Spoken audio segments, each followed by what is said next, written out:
Hello, नमस्कार दोस्तों, मैं हूं अथर्व आनंद। ग्लोबल चेस बोर्ड चैनल में आपका स्वागत है। डेनमार्क में एक स्पर्म डोनर से लगभग 200 बच्चे पूरे यूरोप में पैदा हुए। उस स्पर्म डोनर का जीन TP53 में म्यूटेशन हो गया, जिससे कैंसर का रिस्क बढ़ गया है। इस स्पर्म से पैदा हुए कुछ बच्चे तो पहले ही मर गए और जो थोड़ा कुछ बचे बचे हैं उसमें genetic mutation that means cancer का खतरा बढ़ गया है। डेनमार्क स्पर्म बैंक, जो कि वर्ल्ड में एक बड़े स्पर्म बैंक में से एक है, उसने अप्रैल 2020 में उसे इन्फॉर्म किया गया कि स्पर्म डोनेशन से पैदा एक बच्चा को जेनेटिक म्यूटेशन के कारण कैंसर हो गया है। तब इस स्पर्म बैंक ने डोनर के स्पर्म के सैंपल को टेस्ट किया, लेकिन TP53 म्यूटेशन को डिटेक्ट नहीं कर पाया।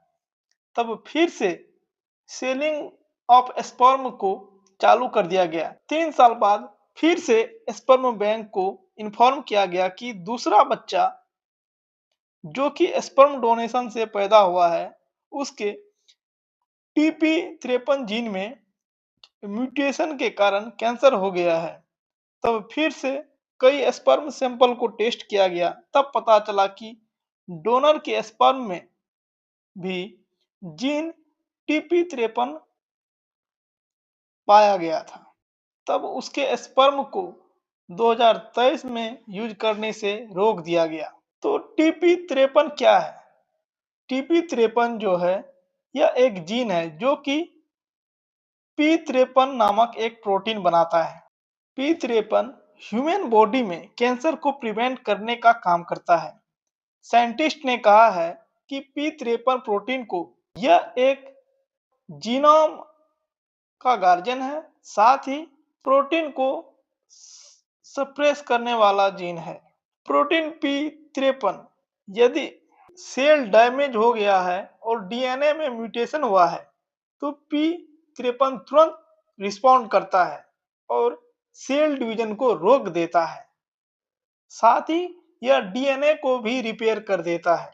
यदि DNA डैमेज बहुत बड़ा हो, तब P53 कैंसर को रोकने वाली सेल को ही मार देता है, जिससे कैंसर डेवलप हो सकता है। 50% से ज्यादा ह्यूमन कैंसर में प्रोटीन P53 में ही म्यूटेशन हो जाता है। दैट मीन्स जीन TP53 बदल जाता है और नॉर्मल P53 प्रोटीन नहीं बन पाता है। जीन TP53 से बहुत सारी डिजीज कैंसर हो सकती है, जैसे कि breast cancer, lung cancer, ovarian cancer, brain tumour भी हो सकता है, ल्यूकेमिया हो सकता है। TP53 म्यूटेशन को भी डिटेक्ट किया जा सकता है, जैसे कि ट्यूमर सीक्वेंसिंग से उसको जांच सकते हैं, बायोप्सी से जांच सकते हैं। यह बच्चों के लिए खतरा पैदा कर सकता है।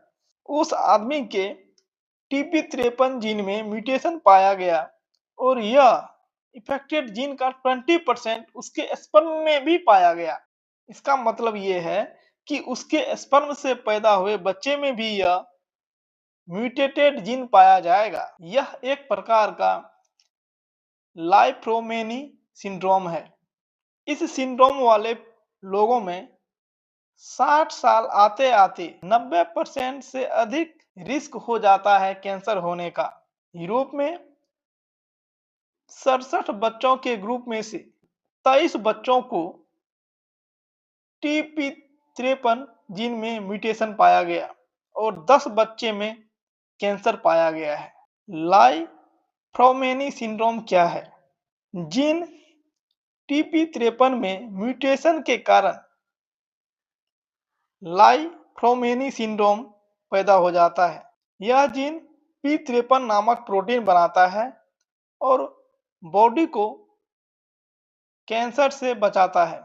इसके कई फीचर्स हैं कि जिनको भी ये लाइप्रोमेनी सिंड्रोम है, उसको यंग एज में ही कैंसर होने का काफी ज्यादा चांस हो जाता है।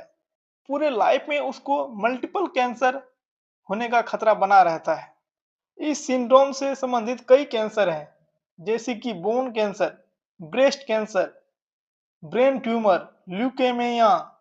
तो इस सिंड्रोम को कैसे पहचाना जा सकता है?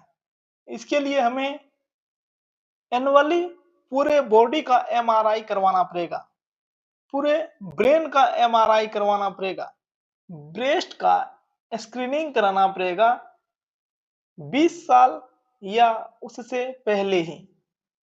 हमें रेगुलर तौर पे ब्लड टेस्ट भी करवाने पड़ेंगे।